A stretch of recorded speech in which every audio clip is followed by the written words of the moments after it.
UK Connors, Starmer's Gaza Gambit loses. Right then, if you haven't already, hit that subscribe button because what we're about to discuss could fundamentally reshape Britain's role in Middle Eastern diplomacy for years to come. This is UK Connors, and today we're dissecting one of the most consequential moments in recent British foreign policy. Let's get stuck in. Remember Nigel Farage? Love him or loathe him, the man understood one thing better than most Westminster elites, that British politics doesn't exist in a vacuum. It exists in a global arena where decisions made in Cairo echo through the corridors of power in Westminster. Well, today's story proves him right. Our Prime Minister, Sir Keir Starmer, you know, the bloke who promised to bring seriousness back to number 10, has just boarded a plane to Egypt.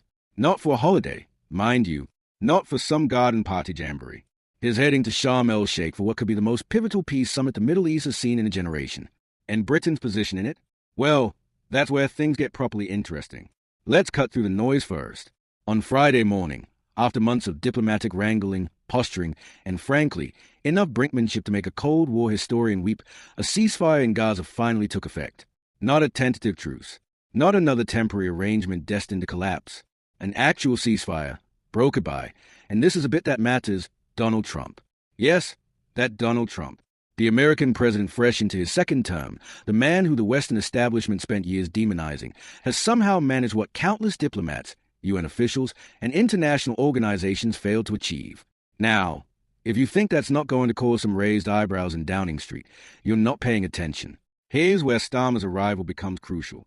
Downing Street has already made it abundantly clear that the Prime Minister will pay particular tribute to President Trump at this gathering. Particular tribute. Think about that phrasing for a moment. That's not casual diplomatic language. That's deliberate. That's calculated. That's Labour saying, loud and clear, that whatever their personal feelings towards Trump might be, Britain recognizes that Washington just delivered something the rest of the world couldn't. And in international relations, that's currency. That's power. That's the kind of thing that determines who gets a seat at the table and who's sitting in the cheap seats. But let's talk about what this ceasefire actually means, because if you believe this is the end of the story, I've got a bridge in London to sell you. The first phase, and this is absolutely critical, involves Hamas releasing all Israeli hostages by Monday at noon. We're talking about 20 hostages believed to be alive, and the remains of up to 28 deceased hostages. Simultaneously, Israel is meant to release around 250 Palestinian prisoners and roughly 1,700 detainees from Gaza. Humanitarian aid gets increased access to the Strip. Sounds straightforward, doesn't it? Beautiful on paper. Absolutely immaculate from a UN press release standpoint. Except, and there's always an except, this is only phase one. What comes after is where the real complexity emerges, and this is where Starmer's presence becomes particularly telling. The subsequent phases are meant to tackle the genuinely thorny questions. Who governs Gaza post-war? How far back do Israeli troops withdraw? What happens to Hamas?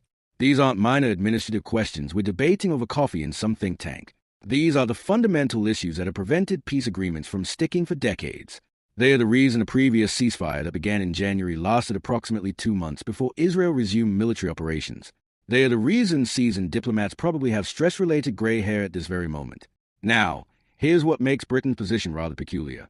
While the Americans are deploying up to 200 troops to establish what they are calling a civil-military coordination center in Israel, alongside forces from Egypt, Qatar, and Turkey, Britain has already made its position transparent. We've got no plans, and the emphasis is important. Absolutely no plans to commit British troops to any multinational monitoring force. Not happening. The Ministry of Defense has essentially said thanks, but no thanks to that particular invitation. Why? Well, that's a question everyone's asking, and the answer reveals something rather important about how Britain currently sees its role in the Middle East. We're not physically present in the conflict zone, but we're intellectually and diplomatically invested. We're showing up to the meetings, we're sponsoring the reconstruction discussions, but we're keeping our soldiers at home. That's not isolationism. That's careful positioning. In fact, Downing Street has announced that Britain is hosting its own 3-day summit, separate from Trump's main gathering, specifically focused on Gaza's recovery and reconstruction. Saudi Arabia is sending representatives. Jordan's involved. Germany's at the table. Even the Palestinian Authority is coming. And Foreign Secretary Yvette Cooper has already signaled that Britain will be looking at ways to get private finance flowing into Gaza. That's the British approach. Hard power through the American alliance, soft power through economic engagement, and diplomatic presence through multilateral summitry. Whether that's actually going to work remains to be seen, but the strategy itself is coherent. The numbers beneath all this, though, are what should genuinely concern us.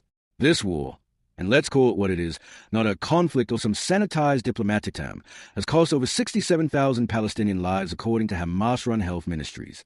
More than 18,000 of those are children. Those aren't statistics to casually move past. Those are human beings, families, futures.